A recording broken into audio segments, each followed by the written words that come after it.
This is It's a Mystery Podcast. Let us tell you a story.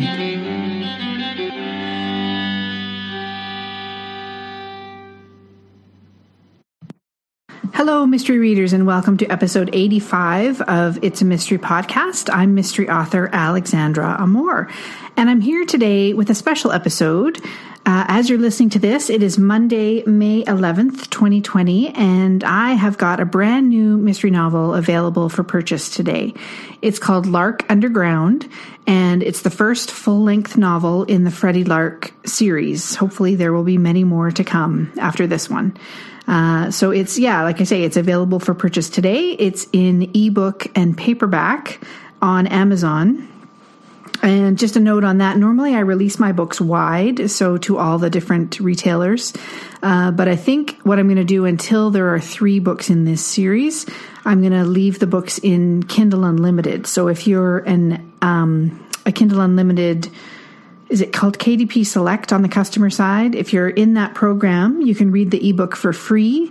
If you're not, you can purchase the ebook and or the paperback. So what I'm going to do today is read to you from the first part of the book, chapters 1, 2, and 3. And there won't be an interview with me at the back end.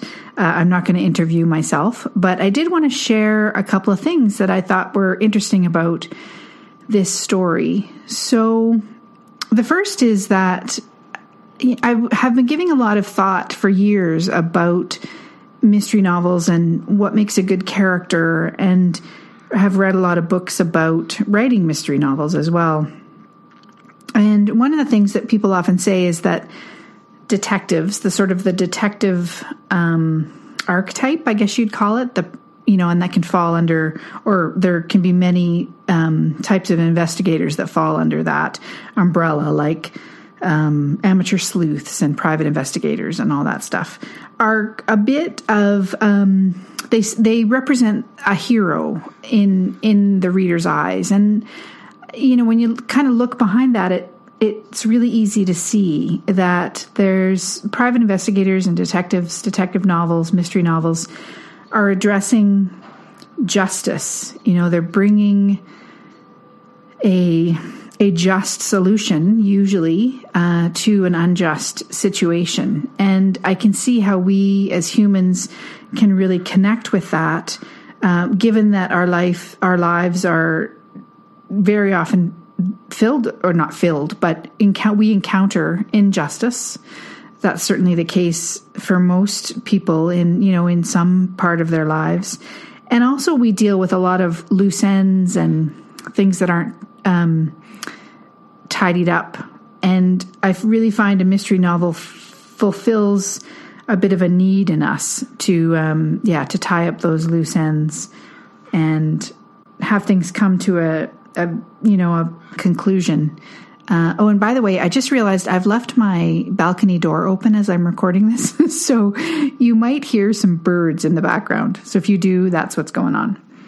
So I gave a lot of thought to mystery characters, and of course I've written about amateur sleuths in the past. I have a historical mystery series, and the amateur sleuth is Julia Tom. Those books are set in 1880, and she's a school teacher.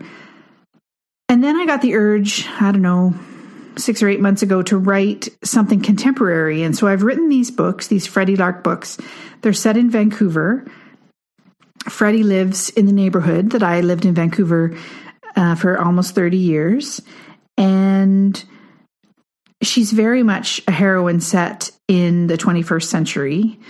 And I gave a lot of thought to this idea of how we want our detectives to fulfill this role of being a hero. And often that can look like someone who's at the sort of extreme end of the heroism spectrum. So I think of somebody like Robert B. Parker's character Spencer, or Dick Francis characters who are sort of uber brave and together and smart. And in Spencer's case, he's very tough. He's always the toughest guy in the room. And I I knew that wasn't something that I could write.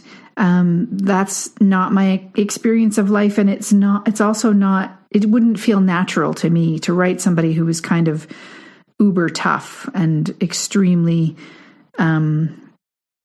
heroically majestic in that way. And so I thought, well, what other kind of superpowers do people have? And what occurred to me was that, there are other examples where there's a sleuth, like I'm thinking of Miss Marple, who people tend to underestimate, but she has such keen powers of observation. Same with Hercule Poirot, two characters that Agatha Christie created, of course. And so the more I leaned into this idea of a detective being somewhat heroic, what I came up with was that I wanted a character for whom kindness was her superpower. And so that's where Freddie Lark comes from. So I wanted to share that with you. That's the tone that I hope the books take. It's certainly the thing that I put into them. And I hope it comes through when you read them. I'll be really interested to hear if you give me some feedback, whether or not you can sense that. So that's a little bit of the background on who Freddie Lark is, where she came from. I absolutely love writing about my neighborhood in Vancouver and her friend. I think it's interesting. If you haven't read Lark Lost, which is the free novella prequel that's available at my website, you can certainly do that. And all you have to do is just go to alexandraamor.com, and then it'll be really obvious. You can sign up to receive that novella. You don't have to read it before you read Lark Underground, the book I'm going to read for you today. But you certainly can, and it will give a little bit of insight into how Freddie came to think of herself or is coming to think of herself as someone who can solve these kinds of puzzles. And in the chapters I'm going to read to you today, you'll notice a little bit of reluctance on her part to make that leap. And then you'll find out what she does in the end. I'm also hard at work writing the next book in the Freddie Lark series. It's called Lark Goes Back. And as I record this, I'm probably maybe about halfway through writing that. So I'm very excited about how that's going. I'm learning some new things about Freddie and about her family. And it's a treat for me to spend time with this character. And I certainly hope it's a treat for you to spend time with her as well. So that's about all I'm going to say. The reading that I give will come up now. Chapters 1, 2, 3, as I say, of Lark Underground. I'd love it if you let me know if you end up reading the full book, if you enjoy it. And if you do, please do let me know. And if you happen to have a moment to leave an honest review at Amazon, that would be a huge help as well. Reviews are a big help to authors of all kinds, and they don't have to be long. You can just do one sentence. It's the algorithms at the online bookstores tend to take into account the fact that there are many reviews rather than that the reviews are huge, several paragraphs long. That doesn't really matter. So even if you just say you liked a book or didn't like it, that's perfectly great. And every author that I know, and for myself, we all appreciate the reviews that you leave so much. So without further ado, then I will leave you here with the first 3 chapters of Lark Underground. Take care, and I will talk to you again next week. Bye. Lark Underground, Chapter 1. Why are you doing this yourself? She asked. Because I am a strong, independent woman, I said. And you're cheap. I am not cheap. I am resourceful. Besides, throwing money at a problem doesn't always get it solved properly. Hand me the channel lock. What's a channel lock? I was kneeling on my tenant Ellie's bathroom floor and had my head and shoulders under the sink, which had been draining slowly and was now clogged. Ellie lives in the laneway house at the bottom of my backyard. She is a strong, independent woman herself, but balks at doing home repairs. She says they chip her nail polish. It's the one that looks like a wrench, but with long handles. I pointed toward my toolbox. Looks like a what? I was fairly certain she was playing dumb for her own amusement. I gave her a saucy look and leaned over and grabbed the tool. The nuts at either end of the P-trap weren't coming unscrewed, and I needed more leverage. I put the mouth of the channel lock over one nut and gave it a push. Where was I, honey? Oh, yes, Tyler's meltdown. Ellie was sitting on the edge of the tub, her legs crossed at the knee and one manicured hand draped over, said knee. She was wearing a long blue dress with white polka dots that was fitted through the bodice and then flared down to her calves. Her feet were bare and her toenails were painted gold. She never failed to look like she was about to attend a cocktail party at a diplomat's mansion. She was entertaining me, her word, not mine, by recapping the plot of some ridiculous reality show.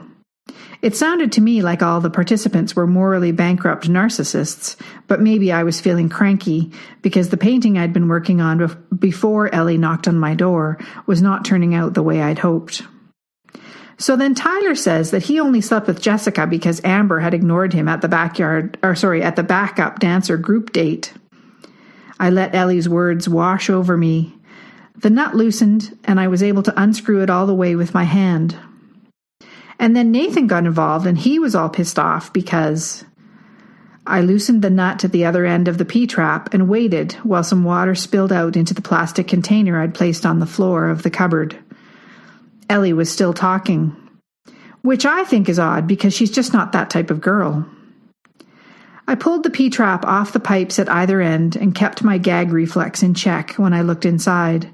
I had an urge to hand the pipe to Ellie and make her clean it out, but I reached 2 fingers inside and pulled. A long, fuzzy but wet glob of hair came out as I pulled, and kept pulling. I dropped it into the plastic container. Ew, gross! Ellie wrinkled her nose. Don't ew gross me. That's your hair, m'lady. Do you want to clean this out? I held the pipe up toward her, and she stiffened and gripped the edge of the tub, ready to bolt. Do not even, she said, her flippancy about home repairs gone. I tapped the U-shaped piece of pipe onto the side of the plastic container, and more hair barfed out. So what do you think Laura should do? I fished around in the pipe some more and came out with more black hairy goo attached to my fingers. Huh? I don't know. Accept a giant ring and then break up 3 weeks later? Isn't that what they do on those shows? Ellie took a deep breath and blew it out. I wasn't looking at her, but I would have bet good money she was rolling her eyes at me. I'm talking about my friend Laura. What happened? Did she get dumped on TV too? Big sigh. Were you listening to me? Of course. Tyler and Amber and Jennifer. Jessica. And no, I'd moved on from that. Laura is my friend who works at the library. Okay. I nodded, having no idea who she was referring to. I needed to rinse out the piece of pipe in my hands. I shuffled on my knees over toward the tub. Scoot over, I said to Ellie. She slid sideways, steering very clear of me, as though I had a venomous snake in my hands. Freddie, I need you to listen. I'm listening. I turned the tap on and let the water flow through the pipe. I wasn't really listening. Laura works at the library. You and I bumped into her when we went to the fireworks last year, remember? We went up to that park on Trimble and somebody had a radio so we could hear the music. I grunted what I hoped sounded like agreement, though I wasn't sure I remembered. The piece of pipe seemed to be running clean, so I shook it out and stared into it, searching for any lingering hairballs. All clear, I think. I turned toward Ellie, smiling, proud of myself. Her daughter has gone missing. Who now, Jessica? Ellie made a frustrated sound. Her hand flashed out, and before I knew what had happened, she'd grabbed the P-trap from me. Hey! I need you to listen. She held the pipe up over her head. I sat back on my heels. Fine, I'm listening. Someone's dog is missing. Her daughter, not her dog. Laura, my friend. Her daughter is missing. I could see the real concern on Ellie's face now, and belatedly realized we had left reality TV land and were in actual reality land. That's terrible, Ellie. I'm sorry. She must be frantic. Ellie was still holding the pipe over her head. She is. She's going out of her mind. How old is her daughter? 13. Oh dear. A tempestuous age. I remembered it well. I flinched as a couple of memories of fights with my mother flashed in front of me. Normally, yes, but Emma is not the type of kid who gets into trouble. She's a good kid, and she and Laura are really close. I didn't know what to say. I've never been a parent, but I could imagine the kind of worry that the mother of a 13-year-old would be experiencing in such circumstances. Suddenly, Ellie gave a little yelp and shook herself. The pipe had dripped some water down her arm. She handed it back to me as quickly as she'd taken it away and grabbed a towel to wipe herself with. I took the opportunity to kneel walk back to the vanity. I placed the P-trap in its position and began tightening the nut from the drain pipe. Behind me, Ellie made a quiet noise in her throat, and I heard her shift around on the bathtub's edge. If I hadn't known her for as long as I had, I would have said she was nervous. Eventually she said, "I was hoping maybe you'd help Laura out." I glanced over my shoulder at her. I'm sure my face was all scrunched up. Help her? You helped that guy Rory recently to find his friend. Yes, but... I began tightening the nut at the other end of the P-trap. That was just... I didn't exactly know what words to use. That was just a weird set of circumstances that came together. But you found him. Christopher? Sure, but I knew him, and I knew Rory. I don't know Laura. The nuts were tight. I turned on the water valve thingy at the back of the vanity, and then reached up and turned on the tap. The water flowed easily into the drain now. Ah, the satisfaction of a job well done. Ta-da! I said to Ellie. She gave 2 half-hearted claps with her hands. I began to tidy up the tools I'd used and pulled the plastic container out of the cupboard. You'll have to put all your stuff back in the right place. I gestured to the bottles, jars, and packets on the floor that we'd pulled out of the vanity earlier. I looked up at Ellie. She was picking at the towel in her lap, looking troubled. Has Laura gone to the police? I said. Ellie's dark brown eyes met mine. She shook her head. She's really uncomfortable with the police. She's had some bad experiences. I nodded. What if I got Mac to talk to her? James Mac McCormick was a close friend of mine who also happened to be a police officer. She wants to talk to you. Me? She thinks you might be able to help her. I shook my head and stood up. I don't see how. You seem to have a knack for finding people, Ellie said. I shrugged. That was just a fluke. Like I said, it was just a strange set of circumstances that all came together. I started to move toward the bathroom door. Ellie stood up, still holding the towel in her arms. She followed me out to her front door. I don't think that's true. Not everyone would have done what you did for Christopher. What Ellie was proposing seemed ridiculous to me. I am not a police officer and have never had any ambitions in that direction. I'm an artist, a painter, and a sculptor who loves nothing more than to spend a day in the south-facing studio at the back of my house. I couldn't see what Ellie was seeing in me. The situation with Christopher had come about because I knew him and wanted him to be safe, not because I had any sort of specialty at finding people who are missing. I felt like Ellie was firing her arrow at the wrong target. I was at her front door and was about to walk back across the lawn to my house. As I turned to look at her, standing in her bare feet on the tile floor, I realized I had never seen her face look so stricken. Ellie is normally in command of any room or situation she finds herself in. Whatever was going on with her friend Laura was clearly very serious. Why she had chosen to approach me was a question I wasn't able to answer. But it was obvious that for whatever reason, Ellie really wanted my help. I couldn't explain it, but I could empathize with the pitiful look on her face. Fine, I said, relenting. I'll come and meet your friend, but just know that this is an insane proposition, and probably the only thing I'm going to do is advise her to speak to the police. Ellie gave 2 more short claps, her expression lifting. Thank you so much, honey, you're the best. I pulled open the back door and said over my shoulder, Also, I'm going to buy you one of those sieve things to go over your drain. I don't want to go through the experience of digging your hair out of the pipes ever again. Chapter 2. Ellie didn't waste any time getting me over to meet with her friend Laura. The next morning at 9 a.m., she was opening the passenger door to her enormous SUV for me. I climbed up into the seat like I was climbing a flight of stairs to get there. This thing is nearly as big as your house, I said. Ellie climbed into the driver's seat beside me. People stay out of my way, that's for sure. It was a short drive, and we probably could have walked, but one of the commandments of Ellie was that she didn't walk anywhere. And given that she was wearing slingback heels and a blue cashmere coat, it made sense. I, on the other hand, was in my winter wardrobe of jeans, slip-on boots, a black turtleneck, and a dark green waxed jacket that zipped up the front.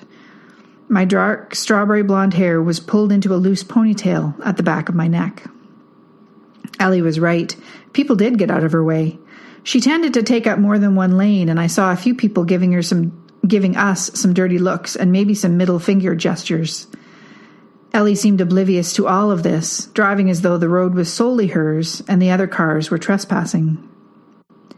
Laura lived in a 3-story walk-up across from a park on East 10th Avenue between Fraser and Clark Drive. Years ago, this neighborhood had been pretty sketchy, but as the yuppies moved east, it had gentrified.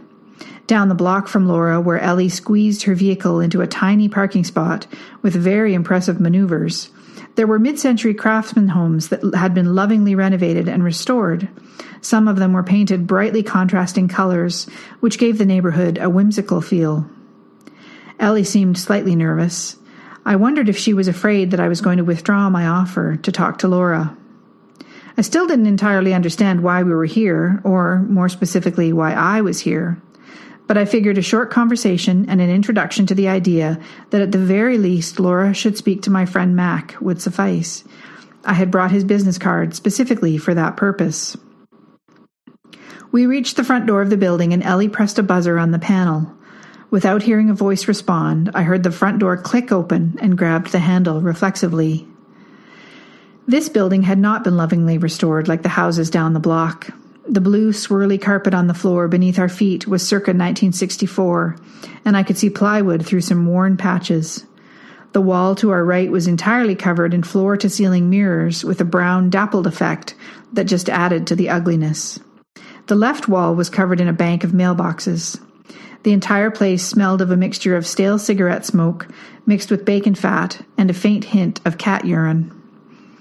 Ellie pulled open a door in the lobby and headed up the stairs with a swish of her skirts. I followed reluctantly in her wake. By the time we got to the third-floor landing, the smell of cigarette smoke had gotten much stronger, and I was trying to hold my breath against it, which wasn't working, because I was puffing from coming up the stairs. The hallway was cast in gloom by the inadequate lighting, and in hindsight, this was representative of the situation we were walking into. Before Ellie could knock on the door at the end of the hallway, it was pulled open by a tiny woman who I assumed was Laura. Without a word, Ellie folded the tiny woman into her arms, and they stood hugging for several moments in silence. Eventually, Ellie stepped back, but held on to the woman's hand. "Laura, let me introduce you to Freddie Lark, my landlord and my good friend." Laura met my eyes, nodded once, subtly with her chin, and then turned and disappeared into the apartment. Ellie motioned for me to follow her. This apartment was clearly one of the sources of the cigarette smell in the hallway. Stepping into it and closing the door behind me, I felt like I was walking into a cloud of nicotine. The smell was stifling and noxious, and I wondered how anyone could bear to live in such an atmosphere. Straight ahead as we came in through the front door was a galley kitchen, and, at brief glance, I could see that the limited counter space was liberally covered in dirty dishes and pots and pans. We moved to our right, and the suite opened up into a large living room. When I say large, however, I mean by Vancouver standards. As the city continues to grow and real estate prices skyrocket, any buildings that have gone up since about 1995 have had rooms that are so small, I always joke that you have to decorate with Barbie furniture. I knew people who lived in a condo downtown where once they'd put the queen-size bed in the master bedroom, there was no room for anything else.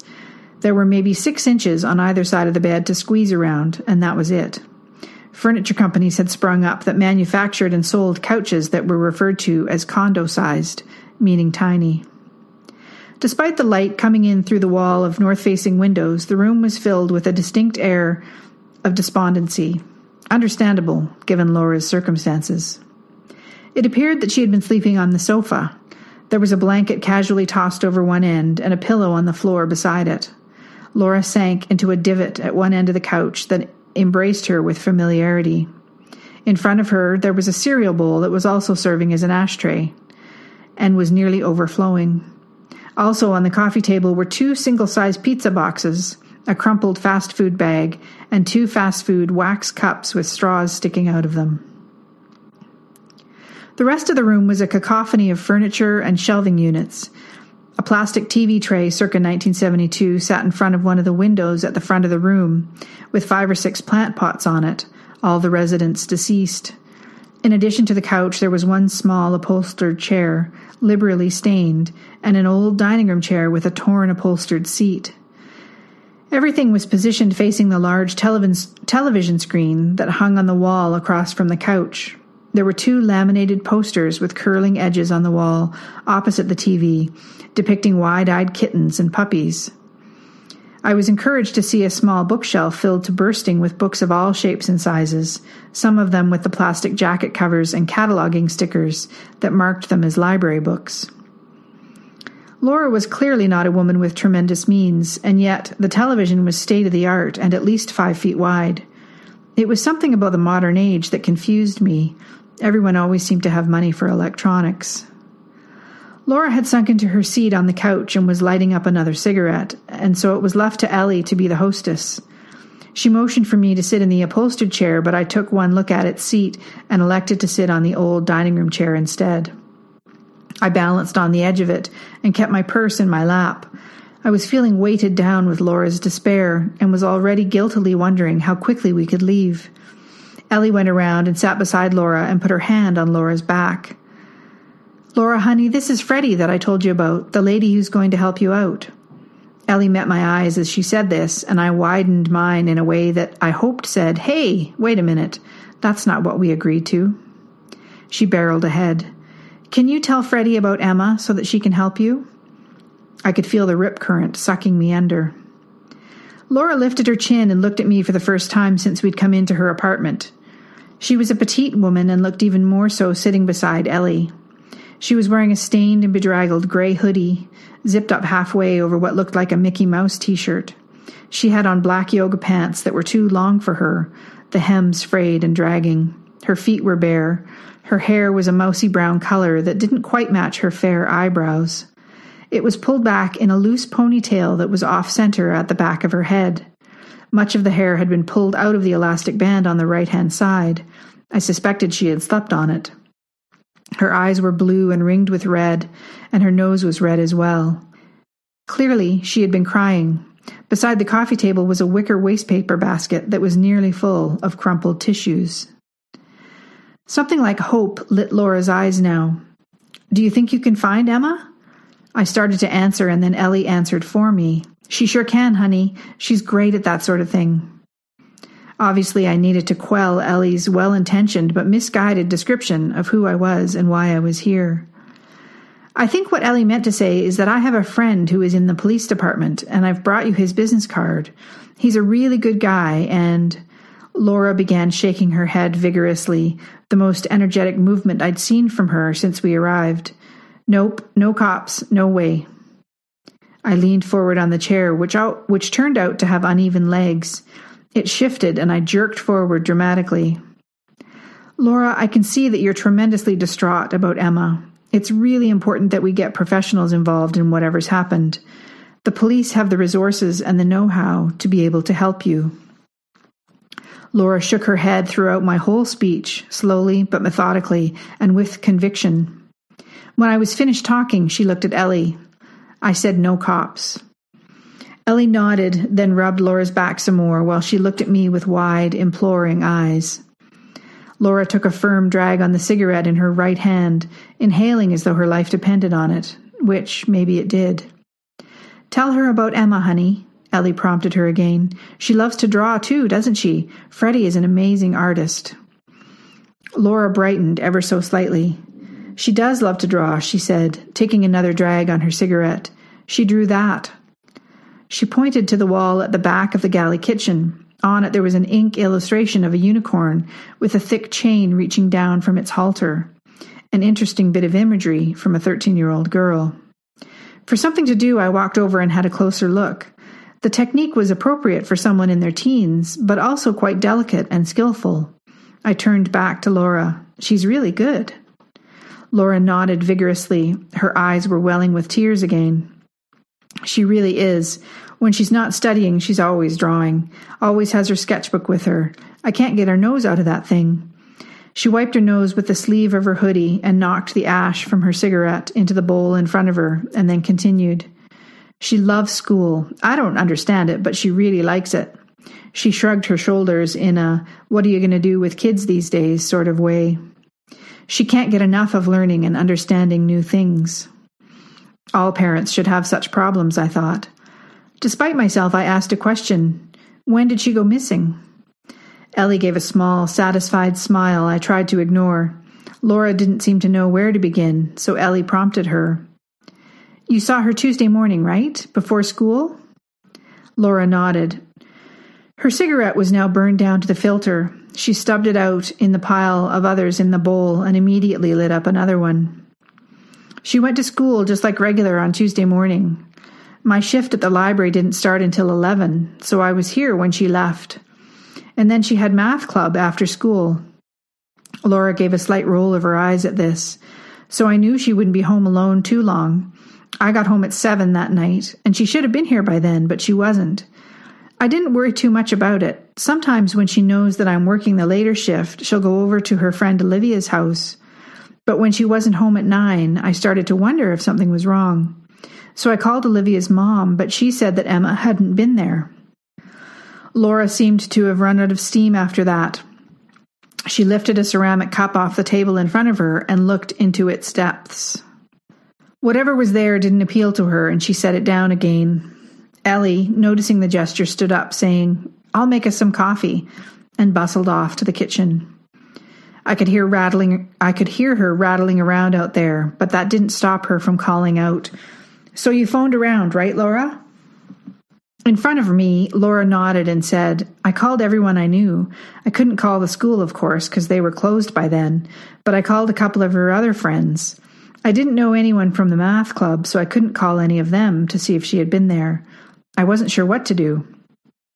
Despite myself, again, I asked, Does Emma have a Facebook account or Instagram? Laura shook her head. No, she doesn't have a phone. She's not allowed on social media. While Ellie worked in the kitchen, Laura, in a rambling and slightly incoherent way, told us more about Emma's habits and the normal structure of her week. Like most parents, Laura was proud of her child, but she also seemed slightly baffled by her. Emma seemed to have an intelligence and curiosity that her mother was devoid of. Emma was, by Laura's accounts, a good student who nearly always got straight A's. I took this with a grain of salt, and perhaps it showed on my face. Seeing this, Laura got off the couch with a purposeful energy and went over to a tired-looking IKEA bookshelf where she began rummaging around through stacks of paper and file folders. Eventually, she found what she'd been looking for and brought it over to me. It was a report card, and she was right. Emma had got almost entirely straight A's. She'd got a B- in phys ed. I smiled at Laura and handed the report card back to her. She's obviously an amazing girl. She is. She really is. That's why this whole thing is just so... Laura flapped the report card against her leg, not knowing what word to use, and the momentary lift in her mood fell away. Ellie appeared and silently handed Laura a cup of coffee, which she took gratefully. Why don't you show Freddie Emma's room? Ellie said. Without a word, Laura turned, coffee cup in one hand and report card in the other, and walked through the living room and down the short hallway to a closed door. I followed, but pinched Ellie as I passed her in retaliation for encouraging Laura to think I'd be helping to find Emma. Laura opened the door and we entered a world that was entirely unlike the living room we'd been seated in. It was clear that this was Emma's domain. I realized suddenly that Laura must not be sleeping on the couch only because of Emma's disappearance. That must be where she slept all the time. This was a one-bedroom apartment, and the bedroom had been allocated to Emma. The room smelled slightly less of cigarette smoke, something I had assumed was a deliberate strategy on Emma's part. And in contrast to the rest of the suite, it was as neat as an Army cadet's bunkhouse. There was a single bed with a pastel green bedspread. The single pillow at the head of the bed was propped up against the wall, and in front of that sat a small, bedraggled-looking teddy bear who was obviously deeply loved. The walls of the room were painted a pale pink color, and in spots I could see a different color underneath where the roller had missed. Perhaps Emma had painted the room herself. Around the room's walls I counted 3 bookshelves, mismatched, but again, neat as a pin. The books were all lined up, spines out, and I made a silent bet with myself that if I investigated, they would be grouped in some way, by subject or author. Under the window at the far end of the room was a scratched wooden table with an old metal kitchen chair with a red vinyl seat pushed under it. The table served as a desk, and there were books in a neat stack on 2 corners of it, along with a few tchotchkes and a mug with a broken handle filled with pens and a pair of scissors. There were a few notebooks and a couple of pads of blank paper as well. This was the heart of the room. Posters on the wall included the periodic table of elements, a map of the solar system, a slightly worn and faded poster from the Audrey Hepburn movie My Fair Lady, and another of Gal Gadot as Wonder Woman. Above the desk was a poster with 2 rows of photographs of women like Marie Curie, Mary Jackson, and Michelle Obama, with inspirational quotes beneath each. I stood, soaking it all in. Despite myself, I was getting a better sense of who Emma was. Her personality shone through, even though she was absent. I turned to say something to Laura, but she was gone, and it was just Ellie standing there with beseeching eyes. I held my hand up, cutting off whatever she was about to say. Ellie had put me in an impossible position, and underneath my concern and empathy for Laura and Emma, I was furious with her, and I was furious with myself. I was an idiot to have agreed to come and see Laura. By showing up here, I had only given her some hope that I would help, and that was impossible.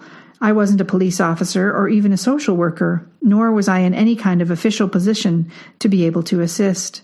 I didn't understand why Ellie had connected the dots between what had happened a few months ago with Christopher and with Laura and Emma's situation now. They were entirely different, and conflating the two was irresponsible on Ellie's part. She was going to get a stern talking to from me when we got back to her urban tank. I could feel the heat rising in my face as my thoughts made me angrier. It was time to get out of here. If I stayed, I was only contributing to the falseness of the situation. I shifted my purse and moved past Ellie, who was standing in the doorway to the bedroom, giving her a furious glance as I did so. I found Laura in the living room, once again in her spot at the end of the couch in front of the bowl of cigarette butts. As I walked toward her, I reached into my back pocket and pulled out Mac's business card. I set the card down beside the ashtray/cereal bowl. Laura, this is my friend Mac's business card. He's a police officer and he's a good man. I know that you'd really like him under different circumstances. He's kind, though he would hate it if he heard me describing him that way. I smiled weakly, but Laura was staring determinedly at her fingers. You need help, I continued. There's obviously something wrong, and Emma could be in very serious danger. You need to call the police. Out of the corner of my eye, I saw Ellie open her mouth, beginning to object, but I barreled on. The seriousness of the situation calls for professional help. Whatever problems you had with the police in the past, you'll have to let them go. Laura's expression became hardened for the first time since we'd walked into her apartment. I thought that's why you were here. She glanced over her shoulder at Ellie. I thought you said that she would help, she said accusingly, and motioned toward me with her cigarette hand. Ellie started to speak, but I interrupted her. I'm so sorry, Laura, but the truth is that Ellie spoke out of turn. I'm not a police officer. You need to get professionals involved.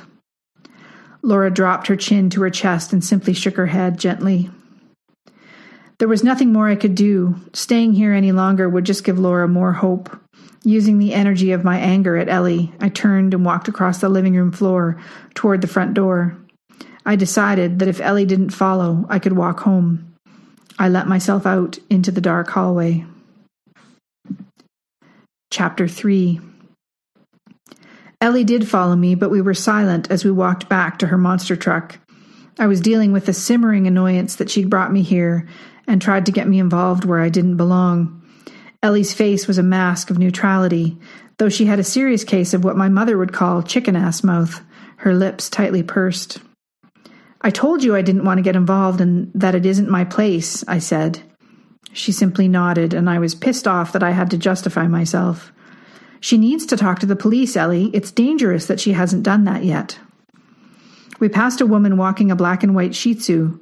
They were wearing matching sweaters with unicorns plastered all over. Ellie pulled out her key fob and pressed the button. Her car beeped as we approached. I heaved open my door and made the trek up into the passenger seat. As my head cleared the seat, I startled. My sister Blythe was sitting in the back. Now, let me back up and explain. Blythe died 10 years ago. Yes, I know, it's weird that I see her now and then, but it's not spooky. She looks as real to me as any other person. She just has the disconcerting habit of appearing and disappearing without warning.